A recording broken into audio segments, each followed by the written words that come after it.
or detention and the basis for detention. So, what is the law and what is the crime that I committed?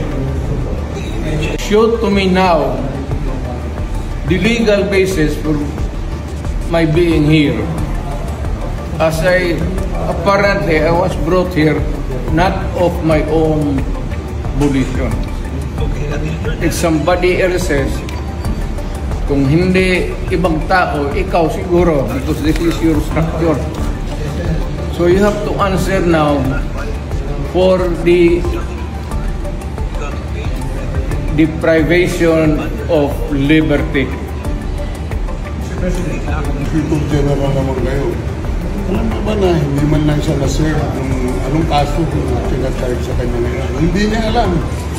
No? Kahit na PI man lang. Alam mo, ang charge sa kanya nasa jargo na. And then, hindi pa kayo na ganito ginagawa natin. Sumusunod tayo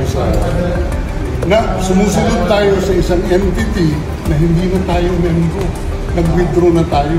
And yet, sir, you are the Prosecutor General. Yes. You know how to exercise due process.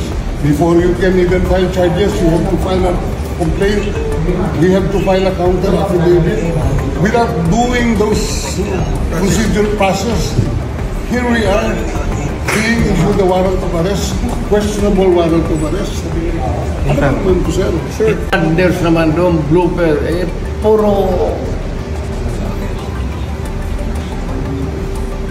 pagdating sa trial gan, tatawagin kita sa witness stand. Sabihin ko, you're the person who arrested me. May I know the reason why?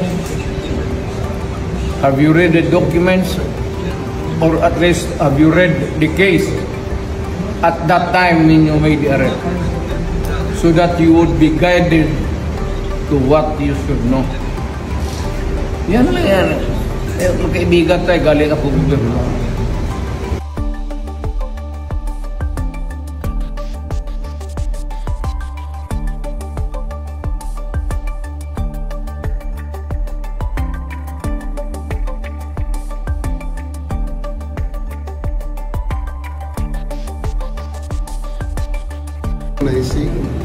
Our obligations under the okay, sir?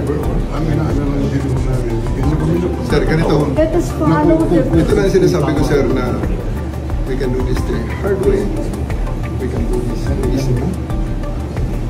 The easy way, sir, is for you to choose 3 people to accompany here to the plane. May bus dyan.